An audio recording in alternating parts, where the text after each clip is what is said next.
how to imply your 1-4-5 blues chords like the late great B.B King. Here's a few licks we can get down today. Over the 1 chord, in this case A or A7, very often he'd play something like this.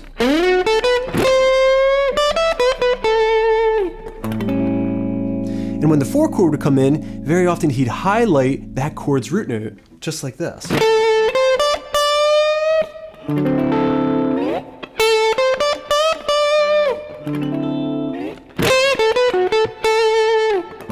Before returning back to the 1 chord.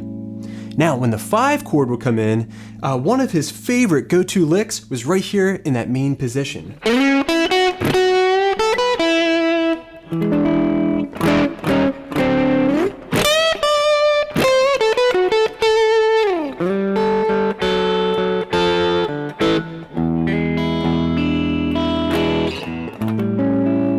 All right, let's get those licks down. The first thing you need to learn is how to play that B.B King box. So if I'm playing in the key of A, I'm gonna find my root note right there on the B string. From there, I can set up this iconic soloing position. Frets 11 on the G string, the B string 10, 12, 13, and then the high E string 10, 12.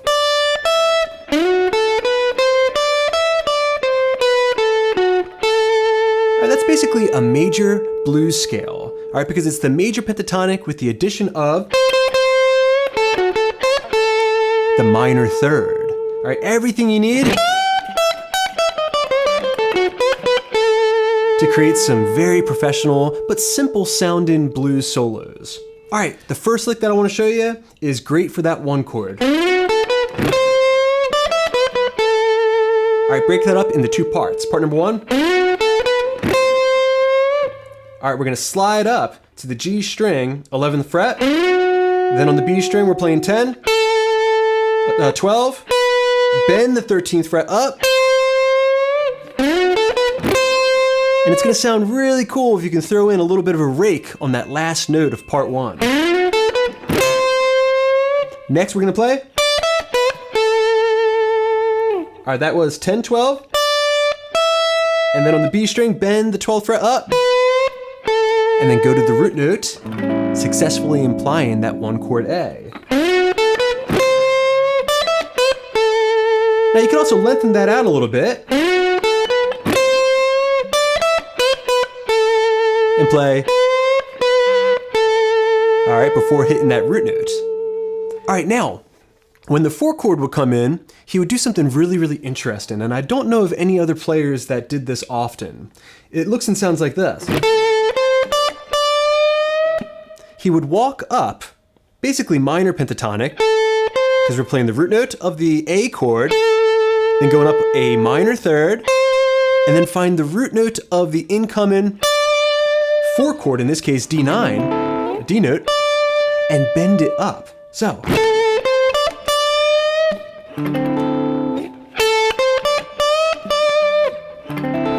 Really cool way of implying that 4 chord. And then from there, you can use whatever lick you like to get back to the 1 chord. For example, that first one that I just showed you.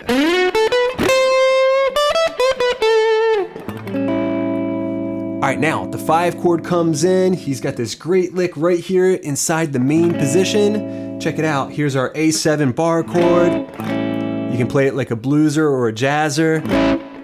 Thumb in the chord, all right, right there on the 5th fret. And overlapping with it, we've got the blues scale, main position,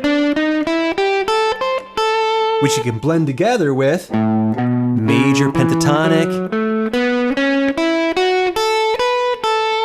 All right, think about those notes when you're playing. This great lick tailor-fitted to the 5 chord. I'm sliding up to the 6th fret of the G string. Then on the B string, I'm playing 5, 7. Bend that up. Then we're gonna play.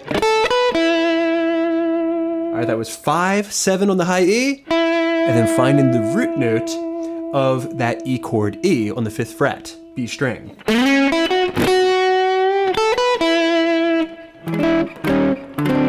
All right, there's that 4 chord again. And then we're back to the 1. right, so just like that, you've learned how to imply each of those 1, 4, 5 chords. Let's review. The A major chord. Lots of different ways of counting it, lots of different ways of phrasing it.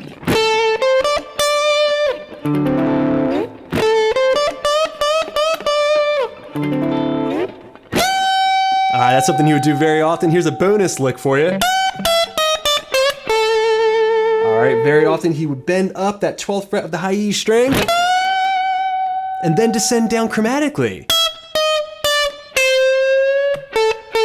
All right, before resolving, minor third, go into the root note there in the BB's box position. All right. That lick for the E chord sounds beautiful.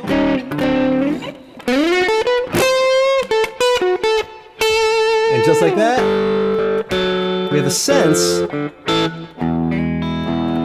how B.B. King would imply his 1, 4, 5 chords. All right, thanks for jamming with me today, everybody. If you need tabs and also Guitar Pro for today's lesson, be sure to check me out at patreon.com/SwiftLessons.